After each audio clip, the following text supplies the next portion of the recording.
Hello friend, स्वागत है आपका गुरु विद्या में। और आज हम पढ़ रहे हैं जनरल नॉलेज क्वेश्चंस की मॉडर्न इंडिया हिस्ट्री सीरीज। इसके अंदर अपन मॉडर्न इंडिया हिस्ट्री से रिलेटेड क्वेश्चंस पढ़ेंगे। तो हम स्टार्ट करते हैं फर्स्ट क्वेश्चन से। 1929 में लिट्से आयोग का गठन किस उद्देश्य से किया गया था? तो जो लिट्से आयोग था उसका गठन किस उद्देश्य से किया गया था? हमारा आंसर क्या है? मिशनरी शिक्षा प्रोवाइड करने के लिए। किसके लिए? मिशनरी शिक्षा के लिए। मिशनरी शिक्षा होती है उसका विकास करने के लिए किया गया था लिट्से आयोग का गठन। ठीक है, मिशनरी यानी क्रिश्चियन एजुकेशन, मिशनरी शिक्षा के विकास के लिए। आगे चलते हैं अब हम। गांधी जी द्वारा अहमदाबाद में साबरमती आश्रम की स्थापना किस वर्ष में की गई थी? तो गांधी जी ने अहमदाबाद में साबरमती आश्रम की स्थापना किस वर्ष में की थी? हमारा आंसर है 1916 में। कब की थी? 1916 में। आगे चलते हैं हम नेक्स्ट क्वेश्चन पर। किस मुस्लिम सुधारक ने हिंदुस्तान को दारुल हर्ब, काफिरों का देश, से दारुल इस्लाम बनाने का आह्वान किया? तो किस मुस्लिम सुधारक ने हिंदुस्तान को दारुल हर्ब यानी कि काफिरों के देश से दारुल इस्लाम बनाने का आह्वान किया था? कौन था ये? ये था शाह अब्दुल्ला अजीज। कौन? अब्दुल्ला अजीज, शाह अब्दुल्ला अजीज। ठीक है, जो शाह अब्दुल्ला अजीज था उसने ये आह्वान किया था किसे? दारुल हर्ब से दारुल इस्लाम बनाने का। ठीक है, शाह अब्दुल्ला अजीज ने। आगे चलते हैं नेक्स्ट क्वेश्चन पर। मैक्सवेल ब्रूमफील्ड जांच समिति का संबंध किस आंदोलन से है? तो जो मैक्सवेल ब्रूमफील्ड जांच थी, जो जांच समिति थी, उसका संबंध किस आंदोलन से है? मैक्सवेल ब्रूमफील्ड का उसका संबंध है बारदोली आंदोलन से। किससे? बारदोली आंदोलन से। संबंध किससे है? बारदोली आंदोलन से। किसका? मैक्सवेल ब्रूमफील्ड की जांच समिति जो है उसका संबंध है बारदोली आंदोलन से। आगे चलते हैं हम नेक्स्ट क्वेश्चन पर।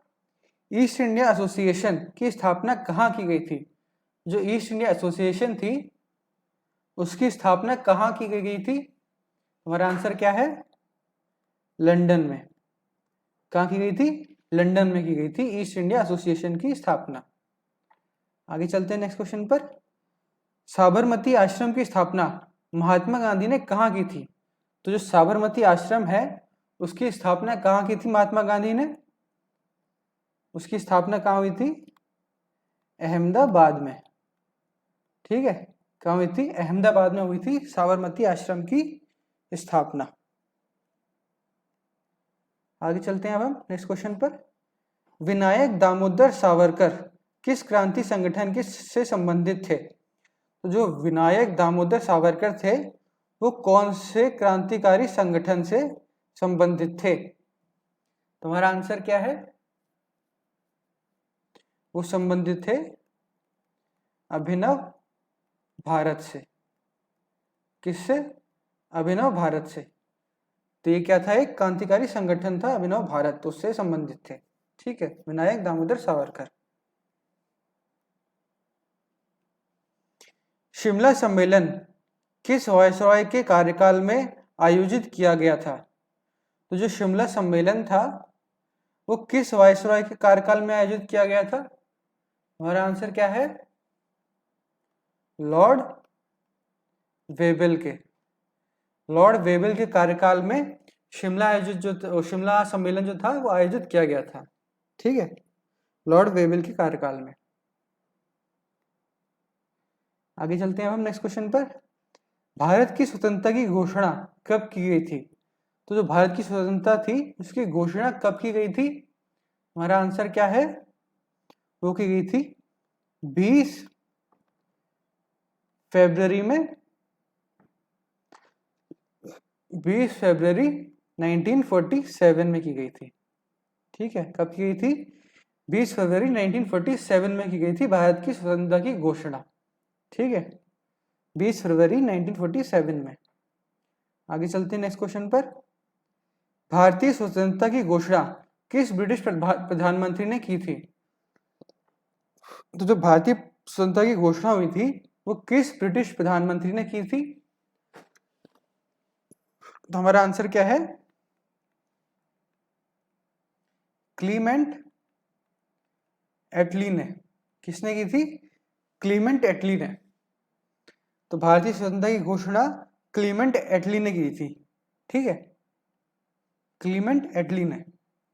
आगे चलते हैं नेक्स्ट क्वेश्चन पर। 1857 के विद्रोह को भारत का प्रथम स्वतंत्रता संग्राम किस इतिहासकार ने कहा है? तो जो 1857 का विद्रोह है उसको भारत का प्रथम स्वतंत्रता संग्राम किस इतिहासकार ने कहा है? तो हमारा आंसर क्या है? वी.डी. सावरकर ने। किसने कहा है? वी.डी. सावरकर ने कहा है कि 1857 का जो विद्रोह हुआ था वो भारत का प्रथम स्वतंत्रता संग्राम था, ऐसा कहा है वी.डी. सावरकर ने। ठीक है, आगे चलते हैं अब हम। सन्यासी विद्रोही मूलतः क्या थे? जो सन्यासी विद्रोही थे वो मूलतः क्या थे? हमारा आंसर क्या है? किसान। क्या थे वो? मूलतः किसान थे।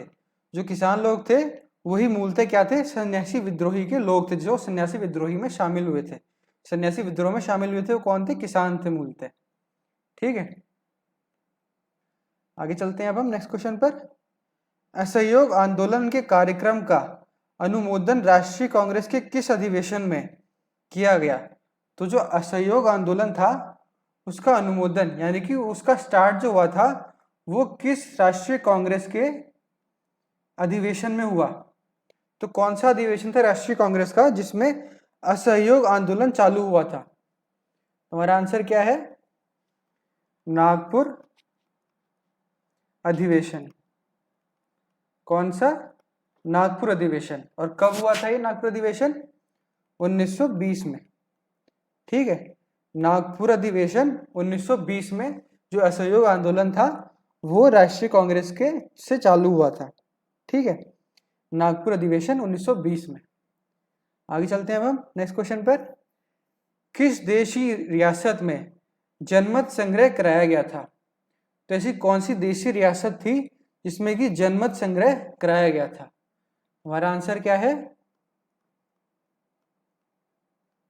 जूनागढ़। कौन सी थी ऐसी देशी रियासत? जूनागढ़, जिसमें क्या कराया गया था? जनमत संग्रह। ठीक है, जूनागढ़ में कराया गया था जनमत संग्रह। आगे चलते हैं अब हम। इस वीडियो का लास्ट क्वेश्चन है, वसुदेव बलवंत फड़के ने किस किसान आंदोलन का नेतृत्व किया था?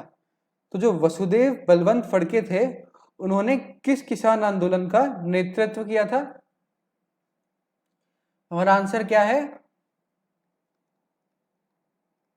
रामोसी किसान आंदोलन। ठीक है, जो रामोसी किसान आंदोलन था उसका नेतृत्व किसने किया था? वासुदेव बलवंत फड़के ने।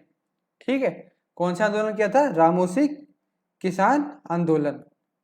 जो रामोसी किसान आंदोलन था उसका किया था नेतृत्व वासुदेव बलवंत फड़के ने। ठीक है, तो इसी के साथ हमारे इस वीडियो के सारे क्वेश्चंस कंप्लीट होते हैं। उम्मीद है कि आप लोगों ने कुछ नया सीखा। अब हम मिलेंगे नेक्स्ट वीडियो में नए क्वेश्चंस के साथ। तब तक के लिए धन्यवाद।